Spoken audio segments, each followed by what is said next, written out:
तो श्रोताओं, आइए कथा सुनने से पहले सुनने की विधि जान लें, क्योंकि यह बहुत जरूरी है। विधि विधान से सुनते हैं तो वो सार्थक होता है, अन्यथा वो निरर्थक हो जाता है।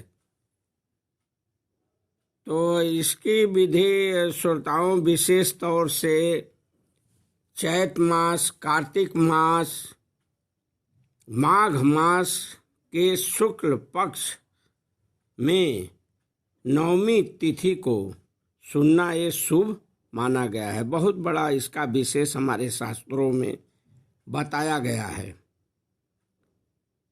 वैसे तो कथा हर समय लोग सुनते रहते हैं, लेकिन ये शास्त्रों का प्रमाण है।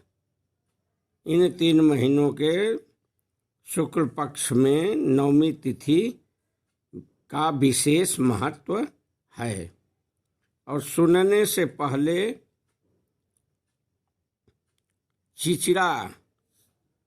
चिचिड़ा होता है ना, उसको तोड़ लीजिए दातून के रूप में, दांत साफ करने के लिए। उससे आप दांत साफ कर लीजिए, फिर स्नान कर लीजिए। उसके बाद स्वच्छ वस्त्र धारण करके कथा में प्रवेश करें। और प्रवेश करने के बाद संकल्प लें। संकल्प यह लें कि हे परमपिता परमात्मा,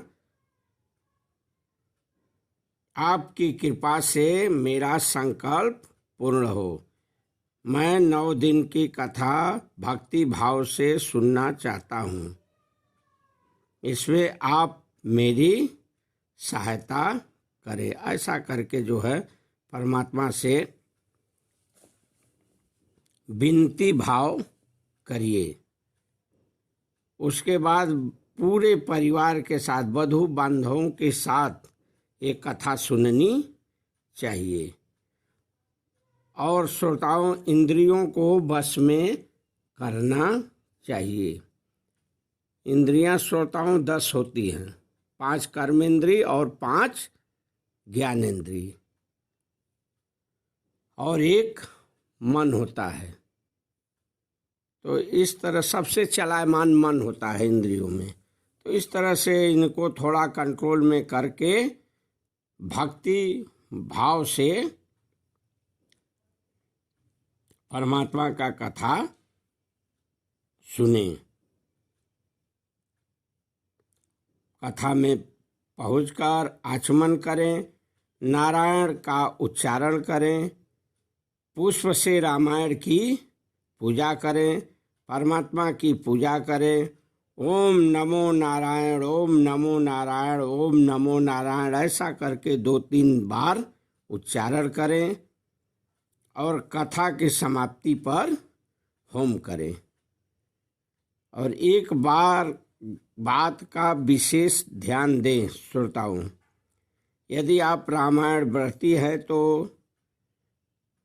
चंडाल, नास्तिक, पतित, मर्यादा भंग करने वाला, निंदक या चुगलखोर, अगर ये सब हैं, आपको अनुभव है, अगर अनुभव में आपके सब हैं, मालूम पड़ जाएं, तो इनसे कदापि बात न करें, इनसे थोड़ा दूरी बनाए रखें। इस तरह से शुद्ध रहकर हित में तत्पर रहें और ऐसे कथा सुने। और श्रोताओं, कथा की समाप्ति पर रामायण की पोथी, वस्त्र कथावाचक को दान में दे, और हो सके तो और भी आभरण प्रदान करें। ये हमारे शास्त्रों में सुनने की विधि बताई गई है। इस तरह से आप अगर पालन करते हुए कथा सुनते हैं तो वो कथा सार्थक होता है। कथा सुनने के बाद कथा की समाप्ति पर होम करना चाहिए। धन्यवाद।